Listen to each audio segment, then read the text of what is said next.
que le plan logement qu'on attendait, il a même été reporté d'un mois. On s'est dit ça va accoucher de mesures importantes. Ouais, ça a été récupéré par Matignon. Hein. Mais oui, ouais. Mais plutôt par Macron, le président de la République, qui avait annoncé il y a 3 semaines dans le Challenge que l'immobilier, ça commence à bien faire, trop de subventions, et du coup, conséquence, on coupe tout. On commence par le PTZ. Ah bah ouais, on commence par le PTZ, on l'attendait. Vous savez, tous les professionnels de l'immobilier neuf nous disaient il faut d'abord prolonger le PTZ, mais surtout l'élargir. Bon, alors on le prolonge jusqu'en 2027, ça c'est la bonne nouvelle. En revanche, il est plus restrictif, le nouveau prêt à taux zéro.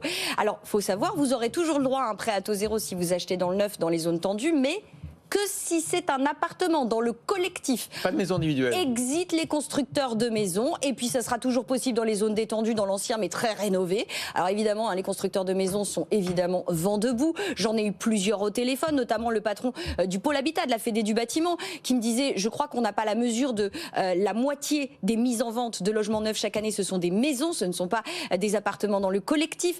J'ai eu le patron de la Fédération des constructeurs de maisons individuelles, Damien Héran. Alors, lui, il va plus loin, c'est-à-dire que moi je lui dis est-ce que le gouvernement est en train de tirer sur l'ambulance, et il me répond très clairement ah non mais là on n'est plus sur l'ambulance, on est passé au corbillard. Faut bien voir que ce secteur-là est en très très grave crise, encore pire que celui du logement collectif. On est descendu à 84 000 logements vendus dans la maison neuve. 84 000, c'est un niveau qu'on n'avait jamais atteint historiquement pour les constructeurs de maisons, et c'est une baisse de 45% quasiment sur un an. Marie, l'autre pilier, c'est la question du Pinel. Là, clairement, le gouvernement trouve que ça ne sert à rien, que c'est des dépenses qui sont inutiles. Et c'est terminé. C'est terminé. On nous dit alors que, vous savez, traditionnellement, depuis 40 ans, on a des dispositifs d'aide à l'investissement locatif dans le neuf avec des échéances et des prolongations. Voilà. Le Duflot. Tout ça est né en 1986 avec le Méhaignerie. Et bien là, on nous dit qu'à partir de la fin de l'année 2024, ce sera terminé. Plus d'aide à l'investissement locatif dans le neuf. Et alors attention, parce qu'à un moment donné, on se disait ok, mais ils vont faire quelque chose en parallèle pour ceux qui investissent, qui créent une offre locative, les particuliers.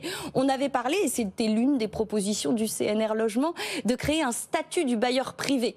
Eh ben non, la proposition n'est pas retenue. Alors on va lancer une réflexion, c'est ce que va annoncer la Première ministre tout à l'heure, une réflexion sur la fiscalité locative.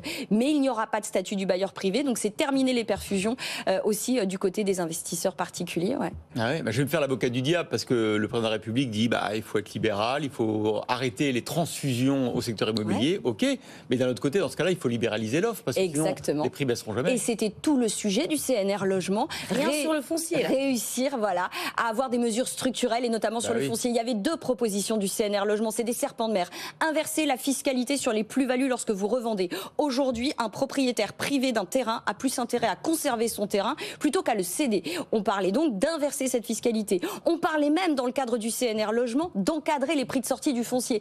Rien du tout sur le foncier privé. Alors, justement, les acteurs du secteur que j'ai eu au téléphone me disaient la situation est tellement grave qu'on ose espérer qu'il y aura encore des surprises tout à l'heure et que peut-être la Première ministre nous parlera finalement du foncier privé. Pour le moment, c'est pas le cas. Attention, dans la presse ce matin, vous avez le patron des promoteurs immobiliers qui brandit non plus le chiffre de 100 ou 150 000 emplois menacés, 300 000 emplois menacés. Et encore une fois, vous allez parler des mesures du gouvernement pour le plein emploi.